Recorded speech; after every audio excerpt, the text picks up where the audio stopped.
Hey there, I'm Josh, and this week I'm going to be just joshing around making this toy storage box house for my son's Plants vs. Zombies.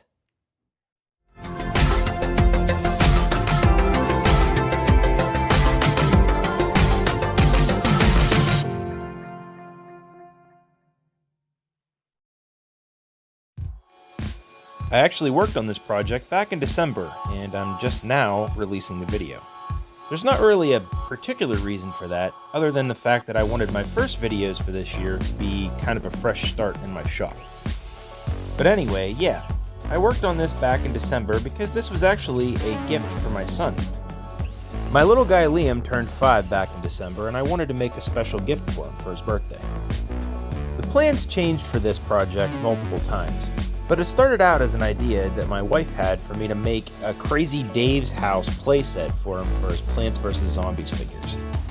If you don't know what Plants vs. Zombies is, it's a very popular video game on your phone. And over the years, popularity has grown for the brand, resulting in all kinds of extra merchandise like console games for Xbox and PlayStation, apparel and bed clothing, and of course, toys. And for some reason or another, my youngest is completely obsessed with it. So much so, in fact, that last year at one point, he managed to sneak back to his room with my wife's phone, unlock it, log on to eBay, and purchase a whole set of Plants vs. Zombies action figures all for himself. And did I mention he was just 4 when he did that? So yeah, he's a pretty smart and sneaky kid. But anyway, yeah, my wife made the suggestion that I should make a Crazy Dave's House playset for him. Crazy Dave is this guy, by the way. My initial idea was to make a miniature playset replica. But right around that time, I was given this lumber. These are actually reclaimed wall plank boards from a house remodel. And they were given to me by a very nice lady who is a friend of my parents. So, having gotten them, I decided to change my approach on how I was going to build the house. I thought it would be kind of cool to make the house look more like a log cabin style kind of thing. So, I decided to glue the tongue and groove sections together on these boards and make panels. Each panel had to be a specific size. So, after I got all of the planks cut down to the correct length, I glued the rest of them together as well. While I finish gluing these boards together, I'm going to talk about the method I'm going to use to join these panels together. Also around the same time that I started planning this project, I watched quite a few videos from Steve Ramsey, who has the Woodworking for Mere Mortals channel on YouTube, and it's fantastic, by the way. But specifically one video where he talks about building a simple box. And he does so by cutting rabbets in the wood. That's rabbet, not rabbit. A rabbet is basically a recess that is cut into the edge of a board. It typically seems like a lot of people use a dado stack on their table saw to cut these rabbets, which unfortunately I don't have for my table saw. I do, however, have a 3/4 inch router bit, and this snazzy router table which was given to me by my father-in-law. And it does the job perfectly well.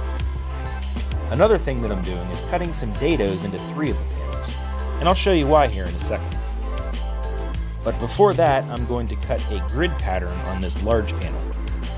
Since there are already beveled notches separating these boards, I decided to add a few more of my own using my router. So I cut a number of notches both parallel and perpendicular to the existing notches. And this worked surprisingly much better than I expected. The grid pattern is of course meant to mimic the garden of the Plants vs. Zombies game. Remember the dados that I said about cutting into those panels? Well, that's why. It's for that shelf. Dados are pretty much the same thing as rabbets in a lot of ways, except they're not on the edge, they're on the interior of the panel or board.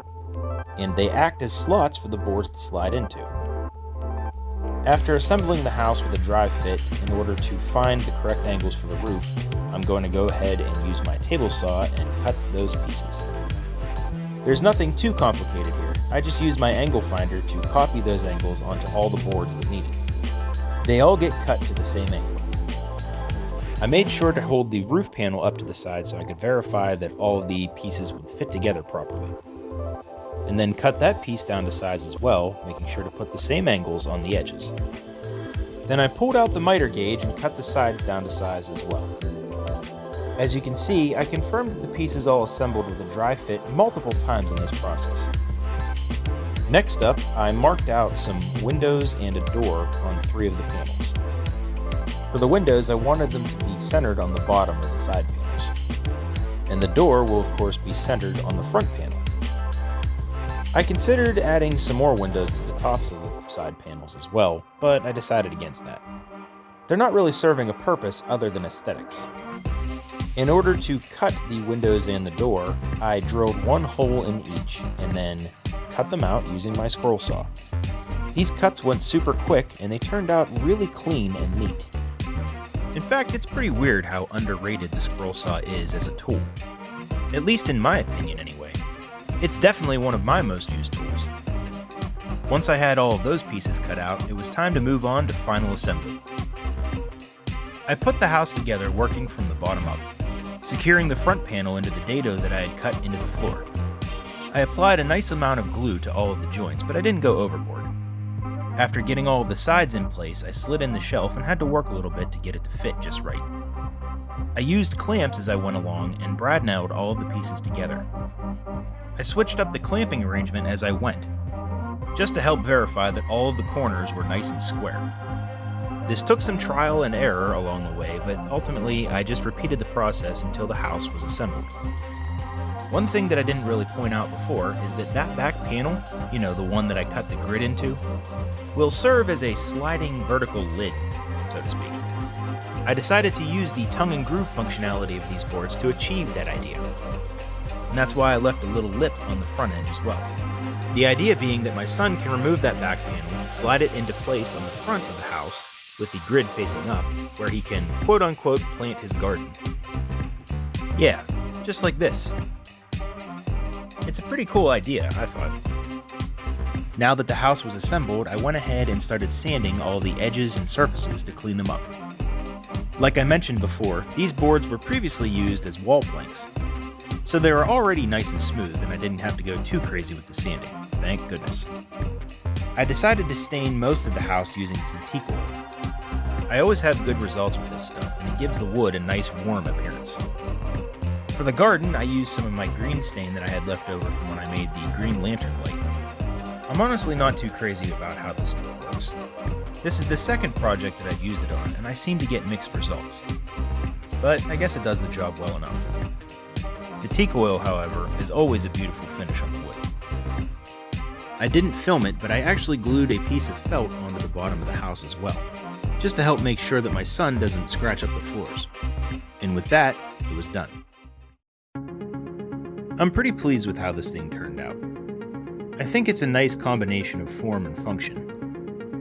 I'm glad I had a chance to learn something new about this type of wood joinery, and I'm looking forward to what opportunities come up in the future.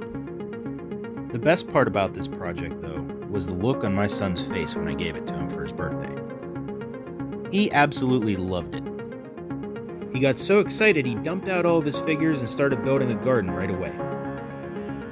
If I had to do it over again, I'd probably try to make the house look more like the one in the game. But that really wasn't the point of this project. It was more so to supply something that my son can use to hold all of his figures and then also play with it as well.